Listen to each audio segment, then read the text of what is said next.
আপনারা বিগত সালাউদ্দিন সাহেবের কথা শুনলে আমাদের চাঁপাইনবাবগঞ্জে 8 থেকে 9 জন আমাদের গুম খুনের শিকার হয়েছে। সেই লক্ষ্যে আমরা আমাদের প্রাণপ্রিয় নেতা জনাব তারেক রহমানের নির্দেশে আমরা সেই লক্ষ্যে কাজ করছি। আমরা 2টি মামলা করেছি, ঈগল হান্ট এবং এই সেতাউরের 2 ভাই মিজানুর রহমান আর এই মামলা এখন ইন্টারন্যাশনাল আদালতে ট্রান্সফার হয়েছেন। এই ইন্টারন্যাশনাল আদালতে ট্রান্সফার হওয়ার কারণে তারা তদন্ত টিম এখানে আসছেন। তাদেরকে সহযোগিতা করার জন্য আমাদের দলের পক্ষ থেকে আমাদেরকে পাঠিয়েছেন, আমরা তাদের সহযোগিতা করছি। তারা কেন এটা নদীতে ফেলবে কেন? আপনি এই ঘটনার সৃষ্টি করে সারা বিশ্বকে তারা দেখাতে যাচ্ছে যে বাংলাদেশ একটা জঙ্গলি রাষ্ট্রে পরিণত হয়েছে। আসলে তা না, বিএনপিকে ধ্বংস করার জন্য তারা এই কাজটা করেছে। বিএনপিকে ধ্বংস করার জন্য তারা এই কাজটা করেছে। দলের নেতাকর্মীকে মেধাশূন্য করার জন্য, শূন্য করার জন্য, দল থেকে বিতাড়িত করার জন্য তারা এরকম নির্যাতন করেছে।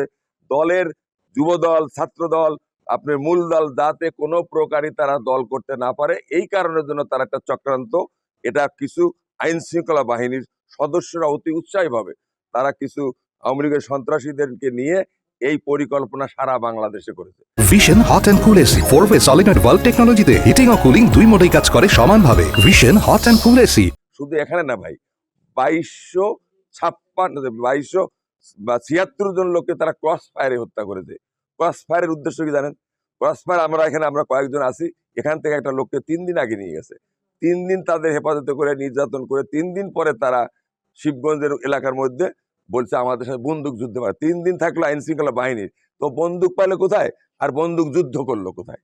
এভাবে 2276 জনকে তারা ক্রস করে, এটাও আমরা আন্তর্জাতিক আদালতে মামলা করেছি। এটা বিশ্বকে জানায় না, দেখায় না মিথ্যাভাবে, যাতে আমি ক্ষমতায় টিকে থাকি। কারণ তো দিনের ভোট রাতে করা সরকার, অবৈধ সরকার। গত 15 বছর তো ভোটের সরকার হয় নাই, আপনারা সবাই জানেন। এটা আপনার নিয়ে প্রমাণ, আপনারা নিজেরাও নির্যাতন শিকার হয়েছেন, আপনারা সাংবাদিক ভাইয়েরা নির্যাতন শিকার। আপনারা ভালো তথ্য উপত্যকা উপস্থাপন করার জন্য আপনারা অনেকে জেল খেটেছেন, অনেকে গুম হয়েছেন। এখন তো তার প্রমাণ সব এক একে বের হয়ে আসছে। এত আয়না ঘর কোথার থেকে আসলো? এই আয়না ঘর তো তার সৃষ্টি করা। আওয়ামী লীগ আর আইন শৃঙ্খলা বাহিনী, বিএনপির ম্যাক্সিমাম বিএনপি আছে, কিছু কিছু আপনি জামাতের লোক আছে। এই এখানে আছে কিনা জানি না, তবে আমরা ওখানে জামাতেরও কিছু লোক, শিবিরের লোক পাইছি। তবে ম্যাক্সিমাম হলো ছাত্র দল, যুব দল, তারপরে হলো আপনি কৃষক দল, মূল দল, এগুলো সব আমাদের আছে অসংখ্য। আপনারা জানেন বিগত 17/8/2016 আমার নিজ বাড়ি থেকে, এই বাড়ি থেকে আমার ভাই মোহাম্মদ মিজানুর রহমানকে শিবগঞ্জ থানার এসআই গাজী মোয়াজ্জেম ও শাহ আলম ধরে নিয়ে গেছে, গ্রেপ্তার করেছে।